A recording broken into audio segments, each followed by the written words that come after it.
Hello friends, in the series which we are doing on history of India from 1700 to 1950, today we will talk about British expansion and consolidation with regard to the Marathas. In the earlier lecture on the same theme, we talked about that how British, when they came into conflict with the Marathas during this time, initially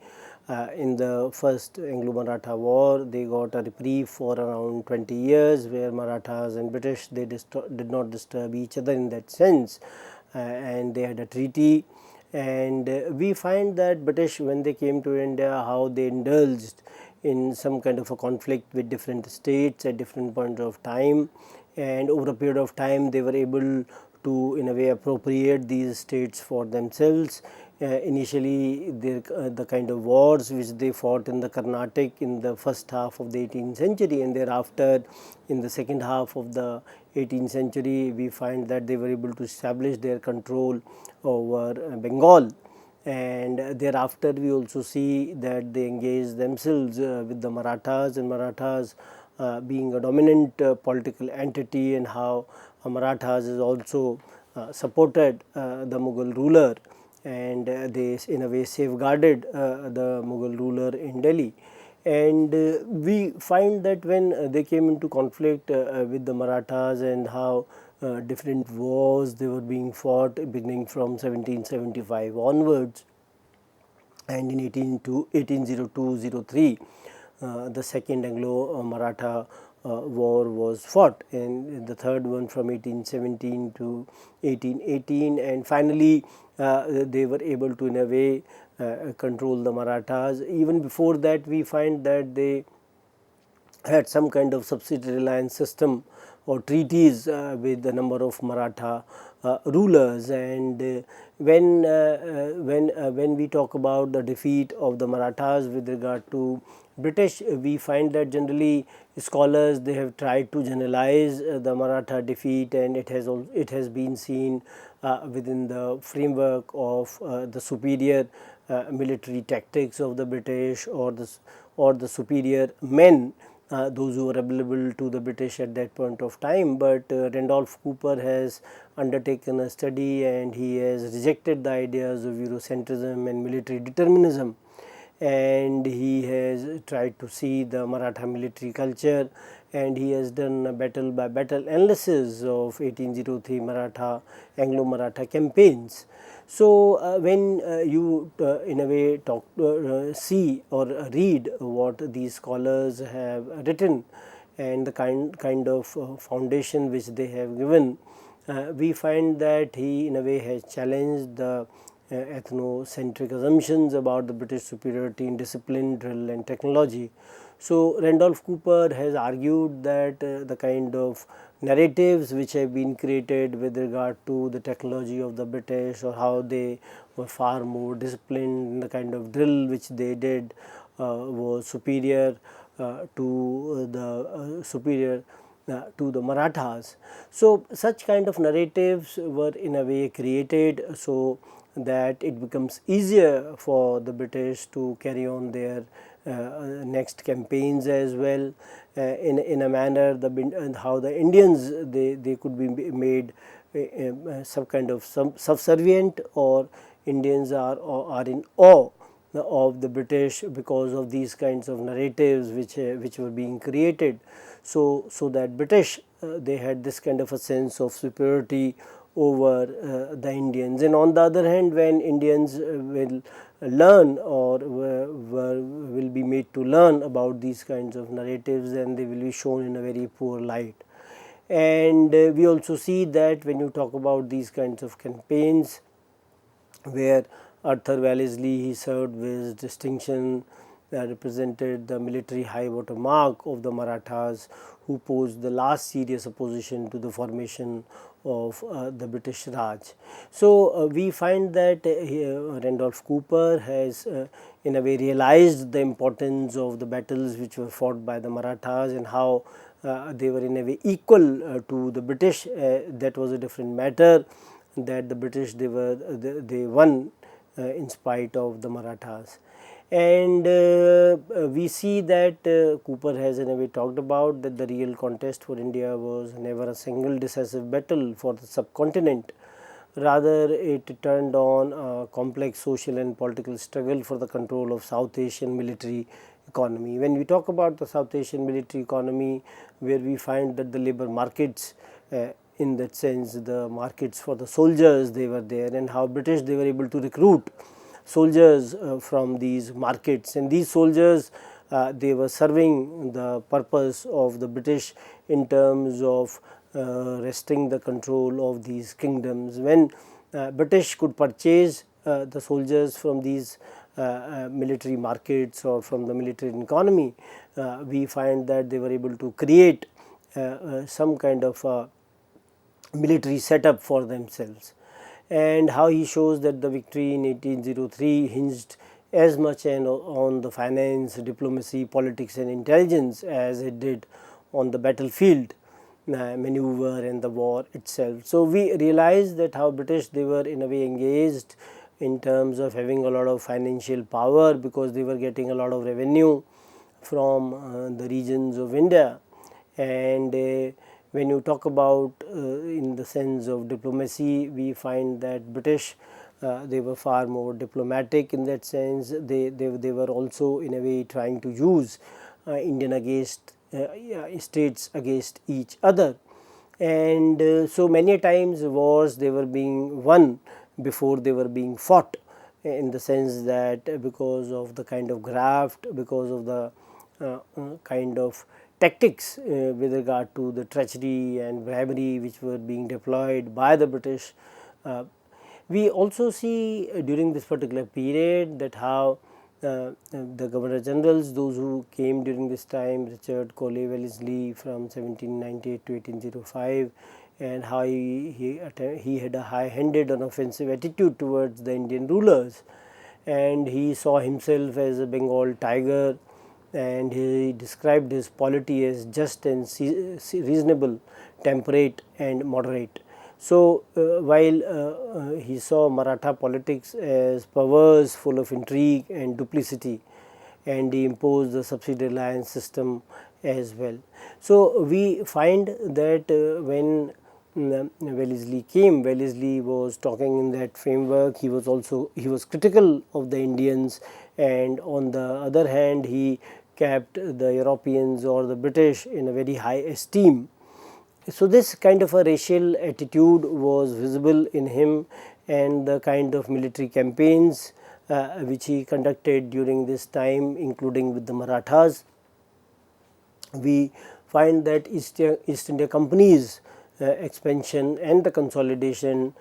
take place, and the scholars like Alfred Lyell, they have mentioned about the 4 stages in the East India Company's participation stage in the Indian wars, that how the East India Company undertook to lend its troops to a friendly Indian prince to assist him in his wars. Treaty with the Nizam, this happened in this framework in 1768. And another stage, when you talk about how the East India Company troops, they took field on their own account with the assistance of an Indian ally who made common cause with them. So, this was again some kind of a stage where we find that how East India Company was in a way assisting the Indian ally who was having some kind of a common cause with them. Lyell also talks about another phase when the Indian ally was not to supply men but money to the East India Company, which undertook to raise, train and equip an army under the English officers and provide troops for the payment of money. For example, treaty with Hyderabad in 1798, where they took money from Hyderabad, and how an army was raised, and this army was trained by the East India Company. Then in the last stage, he talks about that how company undertook to defend the territories of an Indian ally, and for that stationed a subsidiary force in territory of the state. So, we find that in different stages East India Company changed its own tactics at different points of time, and how over a period of time now they were trying to defend the territories of an Indian ally, and for that they were keeping subsidiary force in the territory of the state, for which many times they were getting cash, and if they were not getting cash, then some kind of a land was assigned to them, with which the maintenance of those troops will take place. So, we find that with such kind of tactics they were able to augment their military resources, and these military resources, they were useful to the British in the various kinds of wars which were fought by them in different regions of the world, and not only in India for that matter, but we find that in other parts of the world the Indian soldiers, they were being used by the British to fight these wars. And we find that how Indian allies, when they had to give that kind of a money to them, when the subsidiary forces, they were to be kept by the British, so that these kind of forces, they were able, it was being suggested that these kinds of forces, they were there to support that particular state, but at the same time these forces, they were being used by the British for their own ends. And when you talk about this kind of a system known as the subsidiary alliance system, we find that Wellesley did not invent it, rather Dupleix, who was a French governor, was the first one who lent the European troops to the Indian princes at the expenses of the latter. So, we find that this kind of a situation we see in the first half of the 18th century, when French and British, they had this kind of a rivalry in India to control their own possessions in the south of India. And when you talk about the subsidiary alliance system, we find that this could be seen in 1765 with the Nawab of Awadh, where East India Company undertook to defend the frontiers of Awadh on the condition of the Nawab paying for expenses of such kind of a defense. And we find that a British resident was also stationed at Lucknow. And it was during this time that the East India Company for the first time insisted that the subsidiary state should have no foreign relations. So, we find that how British, they were in that sense trying to control the internal as well as the foreign relations of that particular state, and it was also being done earlier as well. We find that how some kind of a treaty with the Nawab of Karnataka concluded by Cornwallis in February 1787. So, this kind of a situation was there as well. And later also, when we tend to see John Shore in the treaty with the Nawab of Awadh in 1798, he insisted that the Nawab was not to hold any communication or admit into his service other European nationals. So, in that way they were trying to restrict any kind of a support which would come to a particular state from other European nationals. And we find that Wellesley made a general rule to negotiate for the surrender of territory in full sovereignty for the upkeep of the subsidiary force. So, we find that when territory was being given to the East India Company for the upkeep of the forces, then this territory was to be sovereign for the British at that point of time, and they were using this territory for their own sake. And we find that such kind of measures by the British, where they put conditions on the native states to in a way maintain the kind of provisions which were there in these treaties, they were to the benefit of the British, and on the other hand we find the native states, they were at the receiving end. And when a state did not have its own external relations or its own authority with regard to having the external relations, then we find that the sovereignty was in a way taken away by the British. And we find that how British, they engage themselves in conducting the external relations of these states. These states, they were being in a way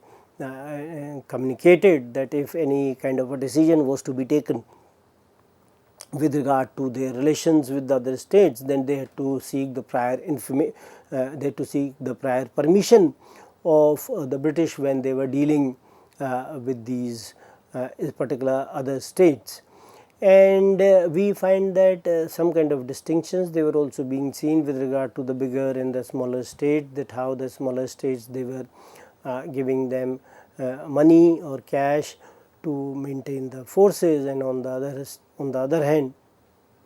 we find that the bigger states they were giving them territory. And we also find that a bigger state was to maintain an army within its territory commanded by the British officers for the preservation of public peace,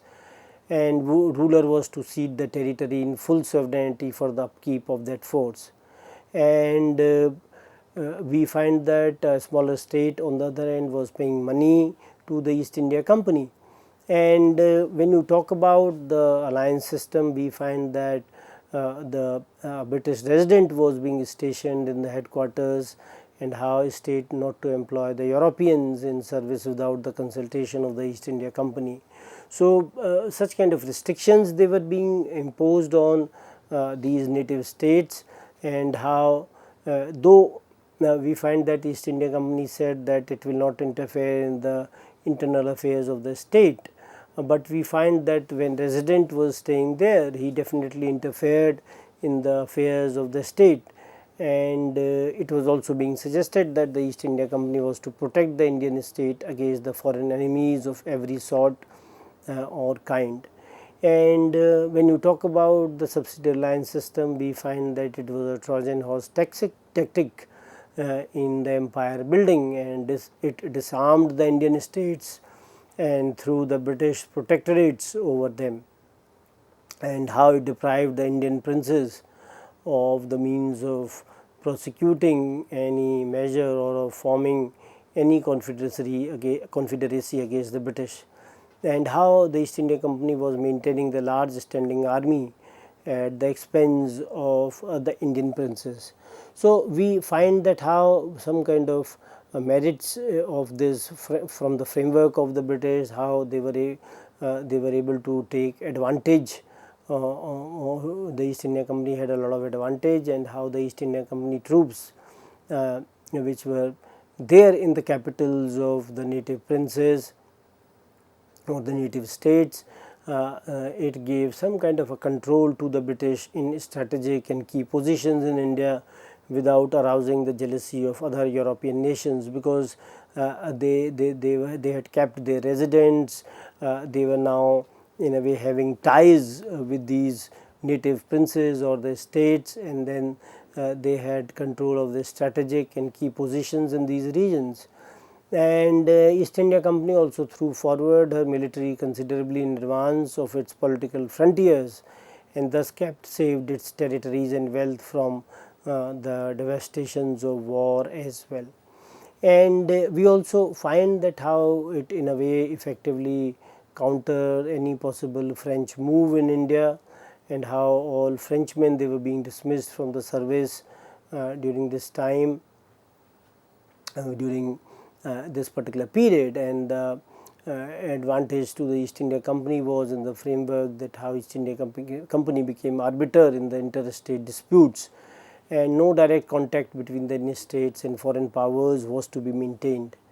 And we find that how these officials, those who were commanding the subsidiary forces, they were also very well paid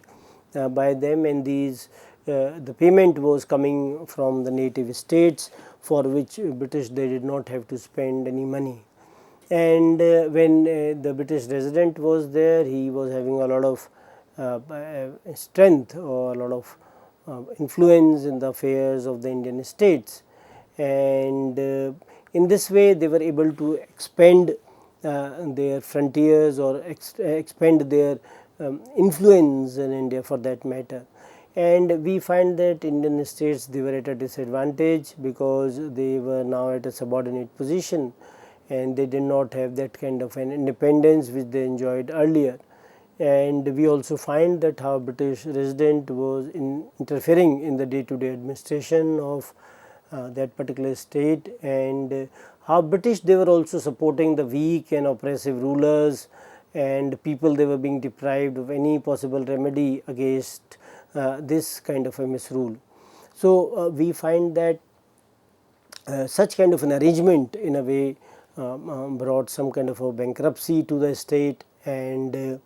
the subsidy which was demanded by the East India Company, which was usually 1/3 of the annual revenue of the state, was also very heavy for the state at that point of time. And we find that rulers, they taxed the people, and people, they became impoverished, because the coffers of the East India Company had to be replenished, and these coffers, they could only be replenished when more and more taxes, they were to be sought from the public. And we find that rulers, they became arrogant, they became in a way, they realized that East India Company was there to defend them against any kind of an uprising against them by the people, and so they were not concerned about their own subjects. Rather, they were more concerned with regard to providing funds to the East India Company. And we find that over a period of time, a number of states, they accepted the subsidiary alliance system, and with this they became subservient to the whims and fancies of the company. And we find that at different points of time, these people, the British, they were able to mobilize the English community. For example, Richard Wellesley mobilized the English community of Bengal, and they sought contributions for the war funds as well. And we find that many of the Europeans, they offered themselves for the service in any campaign against Napoleon at that point of time. And Wellesley believed that to counter the designs of Napoleon over India, East India Company be made arbiter of Indian political world. And how French troops, they were being in a way removed from the army of Nizam, and when Tipu refused to accept the subsidiary alliance system, it led to the Fourth Mysore War. And how Nawab of Awadh was forced by the East India Company to accept the subsidiary force and cede to East India Company Rohilkhand and the northern districts of Doab. And we find that such kind of situation was detrimental to the Marathas in that sense, and how at the same time we find that the subsidiary alliance system, which was imposed by the British in different ways at different points of time, was beneficial to the company in terms of maintaining their stranglehold over India. And we also see, when you talk about any kind of internal dissensions which were there in the Marathas, Peshwa Bajirao too went to East India Company, and he signed subsidiary alliance system or that treaty in December 1802, which we had earlier talked about. So this in a way brought some kind of a compromising situation for the Marathas, and how Marathas they were at a disadvantage because of this kind of a situation. And we also see that how Wellesley, he wanted to prevent Goa from falling into the hands of the French, and he garrisoned Goa in 1799 by arrangements with the Portuguese. And in 1801, Britain and France, they were on the opposite sides, and they occupied the Danish settlements in Bengal, namely the Tranquebar and Serampore. So the kind of tactics which were being used by Wellesley during this particular time, the system of subsidiary alliance, which was expanded to expand the British frontiers, and that was also one of the reasons we find that the Marathas, with which they had a number of treaties in 1802-03 and thereafter, they in a way were disadvantageous to the Marathas, and they were at the mercy of the East India Company. So the various governor generals, those who came to India, including Wellesley, at different points of time, they indulged in such kind of tactics. And we also find that when you talk about Wellesley, that how he was not only trying to secure the areas of land, but also the maritime areas as well. And in terms of having some kind of good relations with Tipu. He also wanted to seek the Malabar areas, and we find that how he also sent a British envoy Mehdi Ali Khan to the court of Shah of Persia to counter the French intrigues in that country, and later he also sent John Malcolm to Shah's court. Malcolm reached Tehran in November 1800 and signed a treaty with Shah not to allow French to settle in his dominions. So, we find that such kind of an expansion or consolidation of the British rule was taking place in different regions, and how with regard to the Marathas as well, we find that British they did not want that any kind of dominance of the French should not happen in the Indian territory. And with regard to Marathas, one can also argue that during this particular period from 1775 onwards till 1817, when we find that the third Anglo-Maratha war was fought and the dominance of the Marathas was totally compromised. But we also have to see that when one is talking about these kinds of wars which were being fought during this time, then we have to see the importance of the individual battles which were being fought, won or lost. That is a different kind of a proposition. And with regard to that, we find that the new research or the revisionist viewpoints, they have highlighted the importance of the Marathas, and that how Marathas, they were an equal match for the British, and they have tended to see not only the defects of the Marathas, but they also have seen the strengths of the Marathas, and they have also criticized or in a way seen the defects of the East India Company as well. And any kind of overhyped importance to the colonial rulers which has been given, such kind of ideas, such kind of narratives, they have tried to challenge or question them as well. Thank you very much.